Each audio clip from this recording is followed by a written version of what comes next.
ମୋ କଥା ଟିକେ ଶୁଣ ରୋଷେଇ ଘର ଚାବିଟା ଦିଅ ମୁଁ ରୋଷେଇ ବାସ କାମ ସବୁ ସାରିଦେବି ମୁଁ କହୁଛି ଆଜି ରୋଷେଇ ବାସ ବନ୍ଦ ମାନେ ରୋଷେଇ ବାସ ବନ୍ଦ ସେ ଦିଲ୍ଲୀ ଭାଇ ତୁ ମୁହଁଟା କହିଲେଣି ଏ ଘରେ ରୋଷେଇ କାମ କରିବା ପାଇଁ ଗୋଟେ ଚାକର କି ଚାକରଣ୍ଟେ ଆଣ ହେଲେ ସେମାନେ ମୋ କଥା ଶୁଣୁନାହାନ୍ତି ଆଜି ଟୋଟାଲି ଫ୍ୟାମିଲି ଉପାସ ରହିବେ ଆମେ ବି ଉପାସ ରହିବା ବସ୍ ବାପା ଆମେ ହଉଛେ ଏ ଘରର ବୋହୂ ବୋହୂ ହେଇ ଆମେ ସମସ୍ତେ ବୁଝିବାନି ତ ବୁଝିବ କିଏ ଏମିତି ଚାଉଳ ପିଲାକୁ ଟଙ୍କାଟାଏ ହେଲାଣି ପ୍ରତି ପରିବାରରେ 25 କିଲୋ ଆମ ଆଗ କାଳରେ ଜମିରେ ଯୋଉମାନେ ଚାଷ କରୁଥିଲେ ସେମାନେ କଣ ଚାଷ ଉପବାସ କରିବାକୁ ରାଜି ହଉଛନ୍ତି ସେମାନଙ୍କର ଗାଁ ମଣ୍ଡ ଛକରେ ବସି ତାସ ମାଡ଼ କରୁଛନ୍ତି ଏମିତି ସବୁ ଜମି ପଡ଼ିବାକୁ ଲାଗିଲାଣି କିଏ କଣ ଗାଁ ଘରେ ଚାକର ଚାକରାଣୀ ରହିବାକୁ ରାଜି ହଉଛନ୍ତି ଏମିତି ଲୋକଟି ଆମେ ପାଇବା କୋଉଠୁ ତାମାନେ ଆମେ ହଉଛେ ଘରର ବୋହୂ ଆମେ କାମ କରିବା କିନ୍ତୁ ଯେତେ ଚେଷ୍ଟା କଲେ ବି ଆମେ ଏ ଘରକୁ ଚାକର ଚାକରଟେ ଆଣିପାରିବାନି ନା ମୁଁ ବଡ଼ ଯାଅ ସନ୍ଧ୍ୟା ମୁଁ କୋର୍ଟରେ ଲ ପ୍ରାକ୍ଟିସ କରୁଥିଲି ପୁଣି ଏଇ ହାତରେ ଖଡ଼ିକା ଧରି ମୁଁ ପୁଣି ରୋଷେଇ କରିବି ଅପା ଆମେ ହଉଛେ ଘରର ବୋହୂ ଏଇ ଆମେ ରୋଷେଇ କରିବା ଅପା ସେଥିରେ ଅସୁବିଧା କଣ ରହିଲା ମତେ କହିଲେ ଟିକେ ଆଚ୍ଛା ତୁ କହିଲୁ ଆଗ ମୁଁ କହୁଛି ମାନେ ଏ ଘରେ ରୋଷେଇ ବାସ ଜଣେ ହାଟରେ ଚାହିଁଲେ ଏ ଘରକୁ ଲୋକଟେ ଯୋଗାଡ଼ କରିପାରିବ କି ନାହିଁ ଅଳ୍ପ ପାରିବ ହେଲେ ଏମାନଙ୍କର ଉଦ୍ଦେଶ୍ୟ ନାହିଁ ଏ ଘରକୁ ଲୋକଟେ ଆଣିବା ପାଇଁ ମୁଁ କହୁଛି ମାନେ ଆଜି ରୋଷେଇ ବନ୍ଦ ତମେ ମନେ କରନି ବୋଉଙ୍କର ବୟସ ହେଇଗଲାଣି ସେ ଯଦି ଠିକ ସମୟରେ ନ ଖାଇବି ତାଙ୍କ ଦେହ ଖରାପ ହେଇଯିବ ତମେ ଚାବିଟା ଦେଲ ମୁଁ ରୋଷେଇ ବାସ କାମ ସବୁ ସାରିଦେବି ତମେ କିଛି କରିବାକୁ ପଡିବନି ତାମାନେ ତୁ କରିବା ପାଇଁ ଚାହୁଁଛୁ ଏ ଘରର ସବୁ ଯାକ କାମ ତୁ କରୁଛୁ ଆଉ ମୁଁ କିଛି କରୁନି କଥାଟାକୁ ସବୁବେଳେ ବି ଅନର୍ଥ ଅର୍ଥରେ ନିଅନି ଆଚ୍ଛା ନମିତା ମୁଁ ତତେ ଗୋଟେ କଥା ପଚାରିବି ହଁ କଣ ପଚାରୁନାହାନ୍ତି କଥା କଣ କି ମାନେ ମୋ ଦେଢ଼ଶୁର ଆମ ବଡ଼ ଭାଇ ସବୁବେଳେ ତ ତାଙ୍କ କଥାକୁ ଚିନ୍ତା କରୁଛି ସେ କେମିତି ଖାଇବେ କେମିତି ଶୋଇବେ କେମିତି ବସିବେ ସବୁବେଳେ ତାଙ୍କରି ପାଖରେ ବ୍ୟସ୍ତ ହଉଛି ଏ ଘର କାମ କରିବା ପାଇଁ ତତେ ସମୟ ମିଳିଲେ ତ କଣ କହିବାକୁ ଚାହୁଁଛ କି ଆପଣ ପ୍ରଥମେ ଯେତେବେଳେ ବଡ଼ ଭାଇ ତତେ ଏ ଘରକୁ ଆଣିଲେ ଆମେ ସମସ୍ତେ ଭାବିଥିଲେ ବଡ଼ ଭାଇ ତତେ ବାହା ହେବା ପାଇଁ ଇଚ୍ଛା କରୁଛୁ ତମ ନୀତିଗତି ଦେଖିଲା ପରେ ଆମେ ଠିକ ସେ ଅନୁମାନ କରିଥିଲୁ ହେଲେ ରାମପଦ ବାହା ହେଇ ସାରିଲା ପରେ ତଥାପି ବଡ଼ ଭାଇଙ୍କର ଆଖି ତୋ ଉପରେ ଏବେ ବି ଅଛି ତୋର ହୁଏତ ନଥାଇପାରେ କାହିଁନା ମୁଁ ପୁରା ଲ ପ୍ରାକ୍ଟିସ କରୁଥିଲି ମୁଁ କଣ ଏ କଥାଟାକୁ ଜାଣିପାରିବିନି ଏବେ ବି ବଡ଼ ଭାଇ ତୋତେ ଚାହୁଁଛନ୍ତି ଏମିତି କଥା ଭାବିବାଟା କେବଳ ପାପ ନୁହେଁ ସେ ହଉଛି ମହାପାପ ଦେବତା ଭଳି ଭାଇଙ୍କ ନାଁରେ ଏମିତି କହିଲେ ତମକୁ ଧର୍ମ ସହିବନି ଧର୍ମ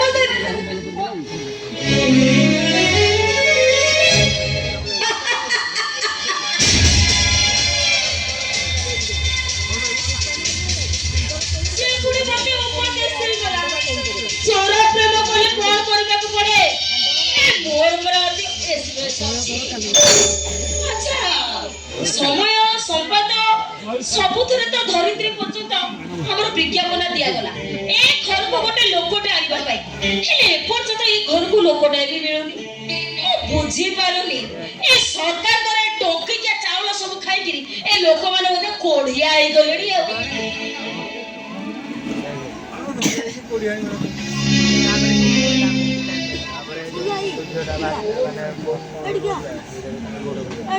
मार नमस्कार हाँ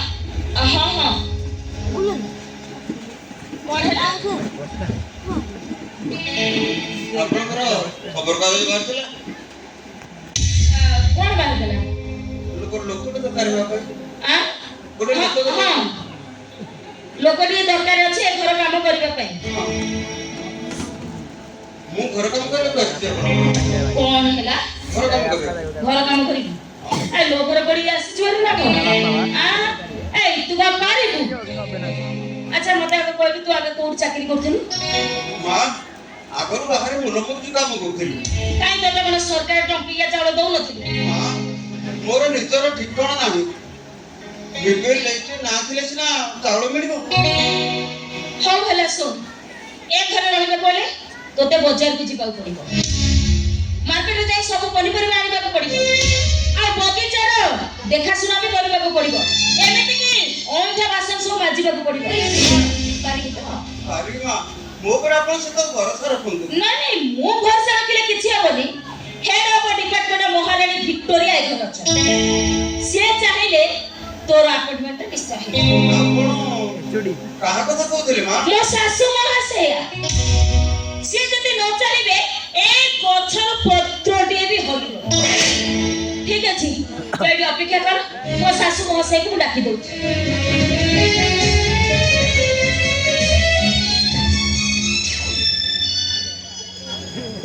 ମା ଭାରି ମୋ ଉପରେ ଦେଖୁଛି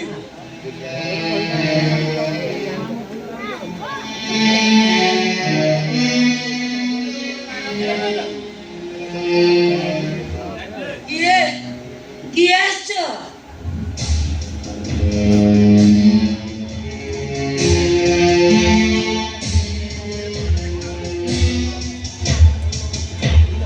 କିଏ ତମେ ଜୁହାର ମା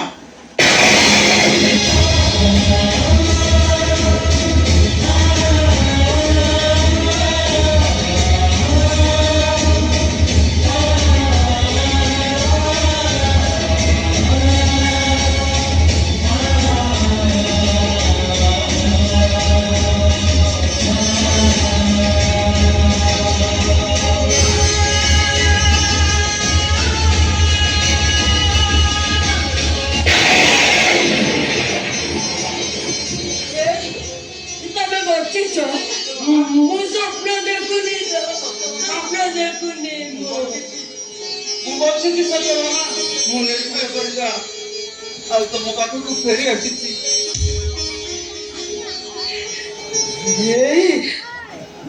ତମେ ଏମିତି କଣ ଦେଖୁଛ ମୁଁ ବିଧବା ନୁହେଁ ସଦବା ହେଇକି ଅଛି ହେଇଆ ତ ହେଇ ତମେ ନିଖୋଜ ହେଇଗଲା ପରେ ତମେ ଭାବୁଛ ମୁଁ ଦ୍ୱିତୀୟ ବିବାହ କରିଛି ଏକଥା ତମେ ଭାବି ପାରିଲ କେମିତି ତମେ ନିଖୋଜ ହେଇଗଲ ସମସ୍ତେ କହିଲେ ତମେ ମରି ଯାଇଛ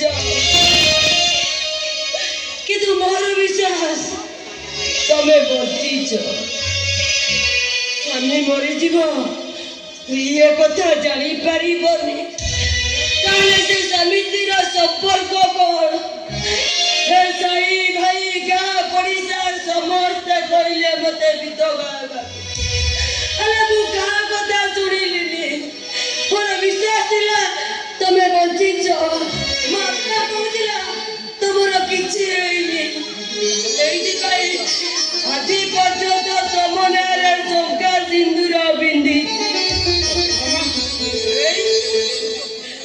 ତମର କଣ ଆମ ମାନଙ୍କ କଥା ମନେ ପଡୁନଥିଲା ଆଜି ଯାକେ ତମେ ଥିଲ କୋଉଠି ଶୁଣ ସତ୍ୟ ମାମା ଅନୁଗୁଳରେ ଡ୍ରାଇଭର ଚାକିରି କରୁଥିଲା ବେଳେ ସେଠି ପଦାରେ ଗୋଟେ ଲୋକ ମତେ ଅଧିକ ଟଙ୍କା ଦେଇ ଚାକିରି କରିବାକୁ ଡାକିଲା ମୂର୍ଖ ବୁଝିପାରିଲିନି ସେ ମତେ ଏତେ ଟଙ୍କା ଦରମା ଦଉଛି କାହିଁକି ଲୋଭରେ ରାଜି ହେଇ ତା କଥାରେ ଲୋଭରେ ରାଜି ହେଇ ଛିଣ୍ଡ କଥା ଚାଲିଗଲି ହେଲେ ସତ୍ୟ ମାମା ଚାକିରି କରିବାର ପ୍ରଥମ ଦିନ ଜାଣିପାରିଲି ସେ ମୋ ଗାଡିରେ ଗଞ୍ଜେଇ ବେପାର କରିବାକୁ ଆଉ ସେ ଅତି ସତ୍ୱର ବଢିଆ ଦେଖି ମୋ ଗାଡିଟାକୁ ନେଇ ଥାନା ଭିତରେ ପହଞ୍ଚେଇ ଦେଲି ଆଉ ମୁଁ ଜାଣିନଥିଲି ସେ ଗାଡି ମାଲିକ ଆଉ ଥାନା ଅଫିସର ମିଶେଇ ବ୍ୟବସାୟ କରୁଛନ୍ତି ସତ୍ୟ ମାମା ସେ ଦି ଜଣ ମିଶି ମତେ ବାଡେଇ ବାଡେଇ ନେଇ ଜଙ୍ଗଲ ଭିତରେ ପକେଇ ଦେଲେ ସେ ଭାବିଲେ ମୁଁ ମରି ଯାଇଛି ଭଗବାନ କିଛି ଆଦିବାସୀ ଲୋକ ମତେ ପାଇଲେ ସତ୍ୟ ମାମା ମୁଁ ବଞ୍ଚିଗଲି ହେଲେ ମୋ ସ୍ମରଣ ଶକ୍ତି ଲୋପ ପାଇଗଲା 28 ବର୍ଷ କାଳ ସେଇ ଆଦିବାସୀ ମାନଙ୍କ ସାଙ୍ଗରେ ପଡି ଆଦିବାସୀ ମଣିଷ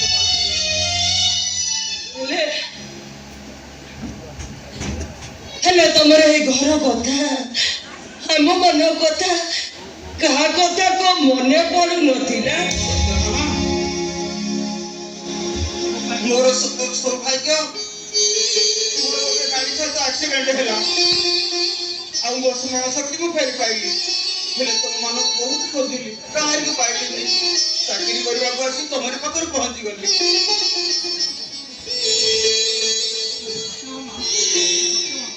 ହେଲେ ସତ୍ୟଭାମା, ମୋ ପିଲା କଥା କଣ? ତମ ଧର୍ମପଦ ଆଜି ମଣିଷ ପରି ମଣିଷଟିଏ। କୋଠା ବାড়ি ଧନ ସମ୍ପତ୍ତି ଯାହା ସବୁ ଦେଖୁଛ, ସବୁ ଆମ ଧର୍ମ କରିଛି।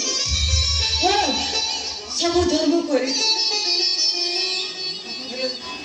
ଆମ ଶକ୍ତି ଆଉ ରାମ ସେ ଦି ଜଣଟାକ ମଣିଷ ହେଲେ।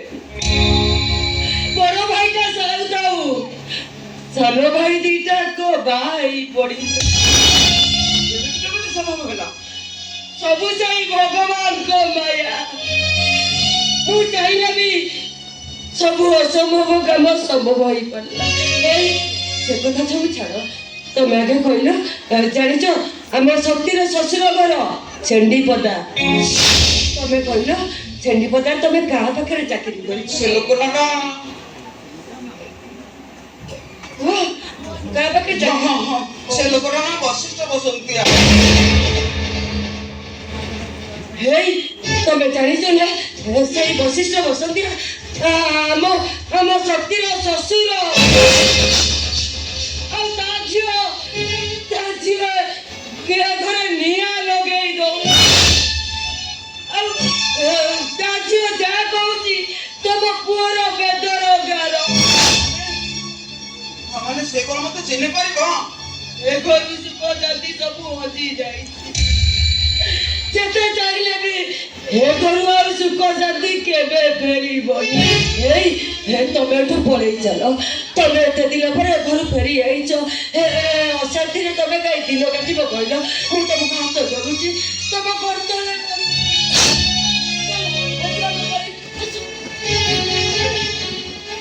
ସତ୍ୟଭାମା, ତମେ ପଳେଇ ଯାଅ କହୁଛ? କେତେ ଦିନ ପରେ ପିଲାମାନଙ୍କୁ ପାଇଛି, ତମେ ପଳେଇ ଯାଅ କହୁଛ? ତମେ ଏଠି ରହିଲେ କେବେ ବି ସେମାନେ ତମକୁ ଶାନ୍ତିରେ ରଖେଇ ଦେବେନି।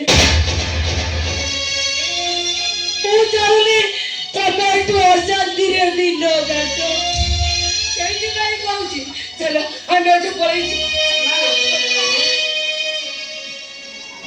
କେତେ ଦିନ ପରେ ପିଲାମାନଙ୍କୁ ପାଇଛି, ତମେ ପଳେଇ ଯାଅ କେମିତି କହୁଛ? ଆଉ କଣ କହିବି ମୁଁ? କଣ କହିବି? ଏତେ ଦିନ ପରେ ତମେ ଯେତେବେଳେ ଘରକୁ ଫେରି ଆସିଛ, ଏ ଘରେ ଯେତେବେଳେ ତମକୁ କେହି ସମ୍ମାନ ନେଇ ରଖି ପାରିବେନି, ତମେ ଘରେ ରହିବ କେମିତି? ମୋ କଥା କହିଲ, ଚାଲ ଆମେ ଏଠି ପଳେଇଯିବା। ଆମେ ଆଉ ଏଠି ଗୋଟାଏ ମୁହୂର୍ତ୍ତ ରହିବି, ମୁଁ ବି ତମ ସାଙ୍ଗରେ ପଳେଇବି। ସତ୍ୟଭାମା, ଦିନେ ଦିନ ଯୋଗ୍ୟ ପୁଅ ଏ ବୟସରେ ତାଙ୍କ ପାଖରେ ନ ରହି ଆମେ ପଳେଇ ଯିବା। ତମେ ରହିଲେ ତମକୁ ଏଠି କେହି ମୁରବୀ ବୋଲି ମାନିବେନି। ତମକୁ ଏଠି କେହି ବାପା ବୋଲି କହିବେନି। ଏ ଘର ପାଇଁ ତମେ ହେଇଯିବ ଗୋଟେ ଡାକ୍ତର। ତମେ ଠିକ କହିଛ, ତମେ ସେଇ ହେଇଯିବ। ସତ୍ୟଭାମା,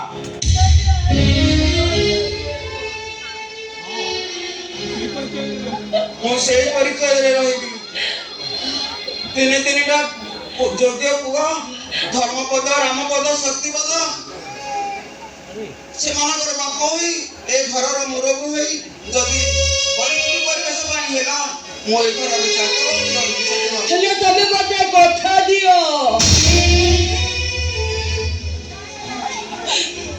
ତମେ ଘରେ କାହାରିକୁ ଚିହ୍ନା ଦବନି କି କାହାରିକୁ କହିବନି ତମେ ହଉଛ ସେମାନଙ୍କ ବାପା ବୋଲି। ମୁଁ ତୁମକୁ ନିୟମ ଦେଇ କହୁଛି ସତ୍ୟଭାମା, ଯେମିତି ପରିସ୍ଥିତି ଆସୁ ମୋ ପରିଚୟ ଦେଇ ତୁମ ପିଲାମାନଙ୍କ ଆଗରେ କେବେ ବି ତୁମକୁ ଛୋଟ କରିବିନି।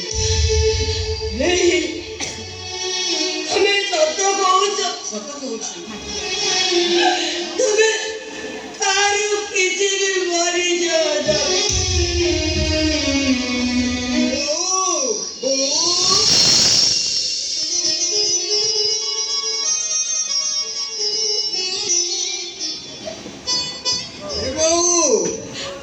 ଆରେ କଣ ହେଲା କାଇଁ ଡାକୁଥିଲୁ ବାପାଙ୍କ ଜନ୍ମଦିନ ଆଉ କେତେ ଦିନ ରହିଲା ବୋଉ? କାହିଁକି ଆଜି ହଠାତ୍ ତୋ ବାପାଙ୍କ ଜନ୍ମଦିନ କଥା ତୋର ମନେ ପଡିଗଲା ମୁଁ ଆଜି ଆମ ପୁରୁଣା ଗାଁକୁ ଯାଇଥିଲି। ସତରେ ବାପାଙ୍କର କେତେ ଜଣ ସାଙ୍ଗ ଦେଖା ନୀଳ ମଉସା, ବୁଲେଇ ଦାଦି, ଦିନ ପିଇସା। ସମସ୍ତଙ୍କ ମୁହଁରେ ଗୋଟିଏ କଥା, ତୋ ବାପା ଏ ଗାଁରେ ମଣିଷ ପରି ମଣିଷଟିଏ ଥିଲେ। ଏ ଗାଁରେ ଯାହା ସବୁ ହେଇଛି, ସ୍କୁଲ, ମନ୍ଦିର, ପୋଖରୀ ସବୁ ତୋ ବାପାଙ୍କ ଇଚ୍ଛାରେ ହେଇଛି। ସେଥିପାଇଁ ତୋ ବାପା ସିନା ଟଙ୍କା ଦେଇନାହାନ୍ତି, ତୋ ବାପା ଚେଷ୍ଟା କରିନଥିଲେ ଏସବୁ କିଛି ହେଇପାରିନଥାନ୍ତା। ଗାଁରେ ବିପଦ ଆପଦ ପଡ଼ିଲେ ଏ ଯେମିତି କାହା ଘର ଭାଙ୍ଗିଗଲା, କାହା ଝିଅ ଟଙ୍କା ଅଭାବରୁ ବାହା ହେଇପାରୁନି, ସେ ସବୁ କଥା ତୋ ବାପା ଆଗରେ ଥିଲେ। ଏ ବୋଉ, ବାପା କଣ ଆମର ଏତେ ଭଲ ଲୋକ ଥିଲେ? ଘରେ ତୋ ବାପା ନା ବହୁତ ଭଲ ଲୋକ ଥିଲେ ବୋଉ, ବାପା ଯଦି ଆଜି ଘରକୁ ଫେରି ଆସନ୍ତେ, ମୁଁ ତାକୁ ମୁଣ୍ଡରେ ମୁଣ୍ଡାଇ ବୁଲନ୍ତି, ଠାକୁର ପାଇଁ ପୂଜା କରନ୍ତି, ଆଉ ସକାଳ ସନ୍ଧ୍ୟାରେ ତାଙ୍କ ପାଦ ଧୂଳି ନିଅନ୍ତି।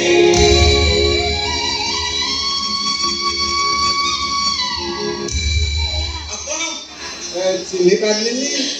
ନାଇଁ କଥା କଣ କି ବାବା ସିଏ ଆମ ଘରେ କାମ କରିବାକୁ ଆସିଛନ୍ତି ଖବର କାଗଜରେ ବିଜ୍ଞାପନ ବାହାରିଥିଲା, ସେଇ ଖବର ପଢି ଆସିଛନ୍ତି ବୋଧହୁଏ। ହଉ ବାବା, ଠିକ ଅଛି, ଆପଣ ଆମ ଘରେ ରହି କାମ କରିବେ? ହଁ ବାବୁ, ମୋର ପଇସା ପତ୍ର କିଛି ଦରକାର ନାହିଁ, ପେଟ୍ରୋଲ ଗଣ୍ଡାଏ ଖାଇ ରହିବି।